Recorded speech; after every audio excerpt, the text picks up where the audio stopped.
अस्सलाम वालेकुम, सबको प्यार भरा सलाम। इंशाल्लाह सब ठीक ठाक होंगे। मैं भी ठीक ठाक हूँ, फिट फाट भी हूँ और गर्मी को बस इंजॉय करती रहती हूँ। और इस गर्मी में मैं ज़बरदस्त रेसिपी भी शेयर करने वाली हूँ, वो भी चिकन बिरयानी। क्योंकि गर्मी जितनी भी ज़्यादा हो, हमारी ज़बान को अच्छा टेस्ट चाहिए, और जब सबको अच्छा टेस्ट भी मिल जाए तो सबका मूड भी अच्छा हो जाता है। तो फिर मैं चाहती हूँ कि खाना तो वैसा ही बनता है तो कुछ अच्छा भी बन जाए, ताकि सब घर वाले भी खुश, जब ये खुश होते हैं तो मैं भी खुश हो जाती हूँ। और किचन को भी मैंने आपको दिखाया है, साफ़ सुथरा है। जैसे ही मैं आ गई हूँ किचन में, अब आप मेरे किचन का हाल देखे, इसको मैं कैसे बुरा हाल बना देती हूँ किचन का। बस 5 मिनट लगेंगे, इसमें ज़्यादा टाइम भी नहीं लगेगा। साफ़ करने में तो इतना ज़्यादा टाइम लगता है कि हमारी सारी ज़िंदगी पुरानी यादें जो है वो ताज़ा हो जाती हैं सफाई करते वक़्त तो। और गंदा करने में बस 5 मिनट लगेंगे, और ऐसा लगेगा कि जो शादियों वाला किचन होता है ना, उस जैसा लगेगा मेरा किचन। अब देखते हो, और बर्तन जो हैं ऐसे जमा होते हैं कि बर्तनों के साथ जैसे कि मेरी बहुत पुरानी दुश्मनी है, और वो दुश्मनी बर्तनों ने मेरे दिल में रखा है, और वो आहिस्ता आहिस्ता से मेरे मुझसे निकालती हैं, और रोज़ इस तरह बर्तन जो है जमा होते। लेकिन मैं भी खानम हूँ, मैं भी ऐसे तड़क जवाब देती हूँ, और ऐसे चटपट से सारे बर्तनों को धोकर रख देती हूँ एक साइड पे कि चलो आपकी दुश्मनी और मेरी दोस्ती आपके जवाब है। तो बच्चों के लिए जूस बनाती हूँ, दिल तो करता है कि सबसे बड़ा कप जो है वो मैं पी लूँ, क्योंकि बनाती भी मैं हूँ। और आप भी देखेंगे कि आपने इस जार पे कपड़ा क्यों डाला है, सर्दी तो नहीं है क्या, सर्दी लगती है? इसका बहुत बड़ा राज है। अगर आप इसका राज जानना चाहते हैं तो ये देखो, मैंने इतना बड़ा कप भर दिया है, लेकिन ये मेरे लिए नहीं है, बच्चों के लिए है।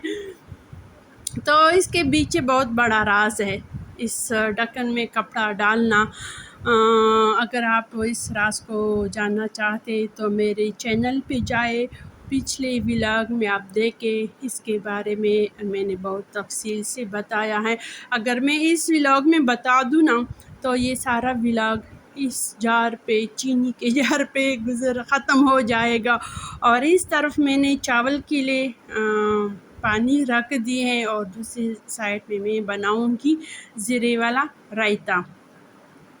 और दही मैंने अपने हाथों से जमा कर रखे हुए हैं, बहुत ही ज़बरदस्त और मज़े के बने हुए। अगर दूध गाढ़ा हो, सही दूध हो, तो दही भी अच्छी बनती है। अगर दूध सही ना हो, इसमें मिलावट हो, तो दही बन के दूध दूध का और पानी पानी, यानी वो मुहावरा है किस तरह, दूध का दूध पानी का पानी हो जाता है फिर। तो हमारे स्कूल के ज़माने में कुछ इस तरह मुहावरे होते थे। और एक दूसरा मुझे याद है, ना काम का ना काज का दुश्मन अनाज का। आजकल हम ये बने हुए हैं, बस खाते हैं पीते हैं, कोई वर्जिश कोई एक्सरसाइज वगैरह नहीं करते, बस इस घर के कामों पे गुजारा कर लेते हैं। और रात के दोपहर के वक़्त मैंने पकोड़े बनाए थे, और ऑयल के जार में बस मैंने ये वाला चान रखा है, तो इससे चान का अच्छी तरह चान हो जाता है। और किचन देखो, जो मैंने 5 मिनट में इसका हल कर दिया है। और अब मैं जादू की छड़ी घुमाती हूँ, और ये सारी चीज़ें जो है अपनी अपनी जगहों पे खुद ब खुद आ जाएगी, आप देखें जैसे। और ये छड़ी जो है ना, ये मैं किसी को भी नहीं देती, क्योंकि ये छड़ी हर औरत के पास होती है, तो देने की ज़रूरत भी नहीं है। और ये दुश्मनी अब हमारी शुरू हुई है बर्तनों के साथ, लेकिन मैं इसके साथ अच्छी दोस्ती निभा रही हूँ, लेकिन ये बर्तनों की पुरानी दुश्मनी है मेरे साथ। तो कामों के साथ भी इसी तरह दोस्ती होनी चाहिए, तो टाइम भी अच्छा गुज़र जाता है, काम भी हो जाता है, گپ شپ بھی ہو جاتی ہے، اور بس جادو کی چڑی بھی لگی ہے، کام اچھی طرح کرتا ہے۔ تو گرمی میں خود کو اس طرح بہلانا ہوتا ہے، دل کو اس طرح کام کی طرف لانا ہوتا ہے، تو کام بھی ہو جاتا ہے، انسان تک بھی نہیں جاتا۔ اور میری کوشش یہی ہوتی ہے کہ میں آپ کو اپنے ساتھ مقابلے میں لگاؤں، اور دیکھو میری جادو کی چڑی نے کس طرح کام کر دیا، ماشاءاللہ کہو ضرور۔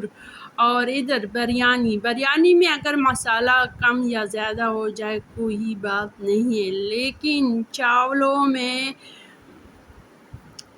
چاول کا موڈ اچھا ہونا چاہیے۔ اگر چاول کا موڈ خراب ہو گیا ایک دفعہ تو میری ساری بریانی پہ محنت ضائع ہو جائے گی اس طرح۔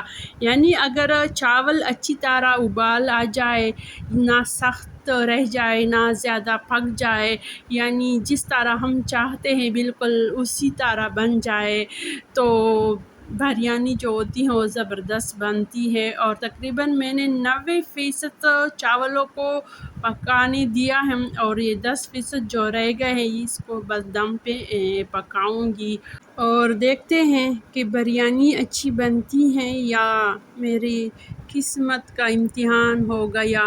تو یہ تو تب پتہ چلے گا جب بریانی سے میں گھونگھٹ اٹھاؤں گی، تو آپ بھی دیکھیں گے اور میں بھی دیکھوں گی کہ کون جیت گئی، میں یا بریانی۔ ویسے اگر بریانی بھی جیت جائے تو بھی میری جیت ہی ہوگی۔ بس روٹین کی کہانی بہت ہو گئی، اب ریسیپی کی کہانی کی طرف آتے ہیں۔ اور جو بریانی مسالہ تھا اس کو میں نے ایک برتن میں الگ کر کے ڈال دیا ہے، اور اسی ہی برتن میں نے بس چاول ڈال دیے، اس کے اوپر وہی بریانی مسالہ ڈال دیا، پھر اس کے اوپر چاول، اور پھر میں نے تھوڑا سا فوڈ کلر بھی ڈال دیا، اور اب ماشاءاللہ دیکھو میرے گھونگھٹ میں نے اٹھا لیا ہے، اور ماشاءاللہ کہو ضرور، اور بہت ہی مزے کے زبردست بنے ہیں، اور انشاءاللہ آپ سب کو پسند آئی ہوگی، اور میرے گھر والوں کو بھی پسند آئی ہوگی۔ تو پیارا سا کمنٹ ضرور کر لیا کرے تاکہ مجھے بھی پتہ چلے کہ آپ کا میرا روٹین اور میری روٹین کی کہانی کتنی پسند آئی ہوئی ہے۔ تو اللہ سب کے گھروں میں، سب کے دسترخوانوں میں برکت اور ذائقہ ڈال دے۔ اور یہ جو ٹائم ہے صبح کا ٹائم ہے، بس میں نے تھوڑا سا ناشتے کا روٹین شیئر کی ہے، میں نے بس سمجھا کہ آپ کو بس اتنا لگا کہ بس صبح ہو گئی ہے، اور میرے پاس کچھ سفید چنے تھے تو اس کے لیے میں نے تڑکا بنایا، یعنی تڑکا لگاؤں گی۔ تڑکا تو نہیں، اس کو فرائی کروں گی۔ تڑکا تو وہ ہوتی ہیں جب آپ آئل میں وہ سبز مرچ وغیرہ ڈال کر اور اوپر ڈال دے چنوں کے اوپر۔ تو خیر ناشتہ واشتہ تو ہو گیا ہے، اور اب میں آ گئی گارڈن کی طرف۔ اب ناشتے کے بعد گارڈن کی سیر بھی کریں گے، اور مانو میڈم پہلے سے آئی ہیں سیر کرنے کے لیے، واک کرنے کے لیے، اور یہاں پہ مشروم بھی نکل آیا ہے، یہ بھی دکھا دیتی ہوں۔ اور کمنٹس میں ضرور بتائے کہ یہ زہریلا ہے یا نہیں ہے، کھانے کا لائق ہے یا نہیں ہے، تو ضرور کمنٹس کریں، کیونکہ یہ مشروم ہمارے گارڈن میں بہت زیادہ آج کل نکلتا ہے۔ اور اب دیجیے اجازت، اللہ حافظ، خوش رہو، آباد رہو، اپنا خیال ضرور رکھا کرے۔